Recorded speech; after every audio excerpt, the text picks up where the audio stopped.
Yes yes yes yes yes বরিশালের লঞ্চের ধাক্কায়, বরিশালের মনিদের লঞ্চের ধাক্কায় এখন দিশেহারা সিলেট বিদায়, ঢাকার জন্য সুখবর। বাইরে ভাই এই খেলাটা কি হইলো, লাস্ট ম্যাচ কি হইলো, মানে এক রানের জন্য কি অবস্থা। ইয়েস ইয়েস বরিশালের লঞ্চের ধাক্কায় সিলেট বাড়ি, বরিশালের লঞ্চের ধাক্কায় সিলেট বাড়ি, ঢাকা ক্যাপিটালসের সুযোগ আরও বেড়ে গেল। এই একটা ব্যথা ছিল যে এই ম্যাচটা যদি কোনোভাবে অ্যাক্সিডেন্ট হয়ে যাইতেই তো পারে অ্যাক্সিডেন্ট, যদি কয়েন অনেকেই তো বলে যে গোলবলের খেলা যদি হইতে পারতো, সেই গোলবলের খেলা চারটা বল বানাইয়া বরিশালের লঞ্চের ধাক্কায় গুতায় একদম দেশে আর লঞ্চে থেকে লাইক কি ল্যাঙ্গুয়েজ ভাষা বা যাই হোক, ঢাকা ক্যাপিটালসের বরিশাল জিতে অন্যরকম একটা ফিল আসতেছে। বরিশাল জেতার পর যে আনন্দটা করতে আছে, তারা আনন্দটা করতে আছে, এটা ভালো লাগতেছে যে বরিশাল জেতার পর বরিশাল জেতা মানে ঢাকা ক্যাপিটালসের সুযোগ করে দেওয়া, দ্বিতীয় রাউন্ডে যাওয়া অনেকটা সুযোগ করে দেওয়া। এখন যদি আজকে রাজশাহী কোনোভাবে যদি হারে তাহলে রাজশাহী এন্টের কাছাকাছি চলে যাবে। তারপর না রাজশাহী 2টা ম্যাচ হারতে হবে। আজকের ম্যাচ শুনছি খেলবে না টাকা পয়সা না দিলে, এখন দেখা যাচ্ছে খেলুক ভাই, মান সম্মান সব শেষ করো না। ঢাকা ক্যাপিটালসের আগে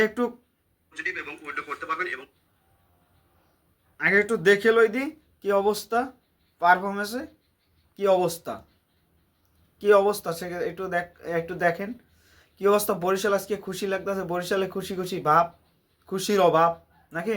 বরিশাল উঠে গেছে, দ্বিতীয় রাউন্ডে উঠে গেছে, এমনিই উঠবে বরিশাল, কিন্তু ফাইনালি এখন একদম চূড়ান্ত বরিশাল উঠে গেছে।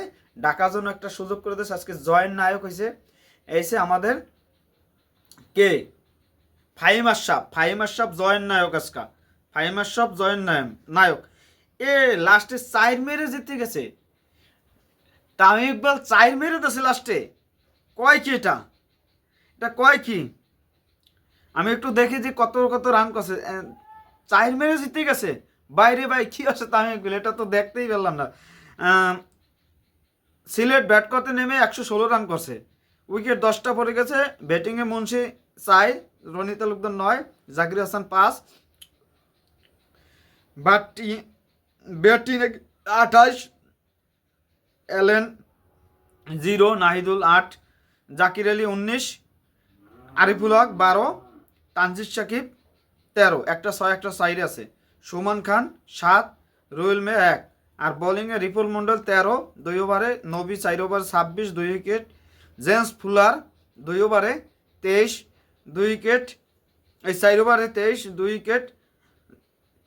ফাহিম আশরাফ 5 উইকেট পাইছে, 5 উইকেট আজকে 5 উইকেট পাইয়ে ঘুরিয়ে দিয়েছে আর তারে সিলেটের বাড়ির পথে নিয়েছে। রিশাদ 2 ওভার 24 বানানটু খাইছে, 1 উইকেট। তাইজুল 3 ওভারে 21, সামনের ম্যাচ থেকে বাদ পড়বে তাইজুল, 21 রান খাইছে, এটা বাদ পড়বে। তারপর হচ্ছে আমাদের দ্বিতীয় ইনিংসে ব্যাট করতে নামছে, 118 রান করছে, হ্যাঁ 116 রান করে 17 টার্গেট ছিল। আর বরিশাল নেমেই তহিদ হৃদয় আউট হয়েছে 22 রানে, 22 রানের ভিতর তহিদ আউট, 22 রান দলীয় 22 রানে তহিদ হৃদয় আউট হয়েছে 6 রানে। তারপর হচ্ছে তামিম ইকবাল 51 বলে 52, 50 করছে, 6টা 4 মারছে, টেস্ট খেলছে, টেস্টে নর্মাল খেলছে। মারান 8 বলে 9, তা মুশফিক 30 বলে 42। যাই হোক এগুলো আমরা কথা না বলি, যে এটাই হচ্ছে ফাইনালি যে বরিশালের লঞ্চের ধাক্কায় চূর্ণ ভিন্ন হয়ে গেছে সিলেট স্ট্রাইকার। আমাদের বরিশাল টিমের অবস্থা কি, টেবিলে এখন উঠে গেছে, এখন 2 নম্বরেই আছে, 14 পয়েন্ট হয়ে গেছে, এখন 14 পয়েন্ট হয়ে গেছে, 14 পয়েন্ট হয়ে গেছে অলরেডি। 14 পয়েন্ট হয়ে দ্বিতীয় রাউন্ডে আমাদের বরিশাল টিম চলে গেছে। এখন ঢাকার জন্য সুবিধা কি সেটা আপনাদের তো বলছি, যে ওরা যদি ওই সিলেট বাদ পড়া মানে একটা টিম বাদ পড়ছে, এখন 6টা থেকে 2 দল উপরে উঠে হয়ে গেছে, বা 3 দলই ধরি, চট্টগ্রাম ধরি, এখন হয়েছে যে রাজশাহী, খুলনা আর হয়েছে ঢাকা, এই 3 দলের ভিতরে এক দল যাবে। যুদ্ধ অন্যরকম একটা ফিল পাবে। আজকে রাত্রে ম্যাচে রাজশাহী ঠকলে রাজশাহী একটু বাদ পড়ার সিস্টেমে আসবে, কিন্তু তাদের সুযোগ আছে, যেহেতু সিলেটের সাথে তাদের খেলা আছে, এইটা তারা কি করে রাজশাহী সেটার পর অপেক্ষা করবে। আর পশা সামুকে যদি আজকেও পাও কাটে তাহলে কিছু করার নাই, দেখা যাক কৃষি কী হয়। আর আমাদের ঢাকা ক্যাপিটাল হোস্ট তো দেখছেন আউলিয়ে উলিয়ে অন্যরকম ফিল নিতে আছে, সে এসেই ব্যাটিং করতে নেমে গেছে। এখন দেখা যাক সে নিজের দলকে কতটা আগাতে পারে, আগাইতে পারে, সে এসে কতটা গ্ল্যামার দিতে পারছে ঢাকা টিমে। সাকিব খান আছে শুটিংয়ে, এখন শুটিং করতেছে এই জায়গা আমাদের ডন নাম হয়েছে ডন। দেখা যাক ডন কি করতে পারে। সাব্বিরের সাক্ষাৎকার নিয়েছে, মোসাদ্দেকের সাক্ষাৎকার নিয়েছে, এসকে নাজির সাক্ষাৎকার নিয়েছে, তারপর হচ্ছে যে বাটন তার সাক্ষাৎকার নিয়েছে। এই অবস্থা আজকে ওভারঅল আজকে এই আমাদের হোস্ট অস্ট্রেলিয়ার হোস্টেই পুরো আলোড়ন কেড়ে নিয়েছে।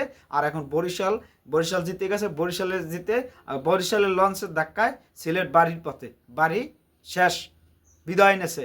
সবাই ভালো থাকবেন, ধন্যবাদ। অল সাকিব ইসলাম সবাই এখন খেলা দেখবেন, রাত্রে খেলাটা সবাই রংপুর সাপোর্ট করবেন, রাজশাহী যেন বিদায় নেয়, তাহলেই আমাদের ঢাকার জন্য ভালো। সবাই ভালো থাকবেন।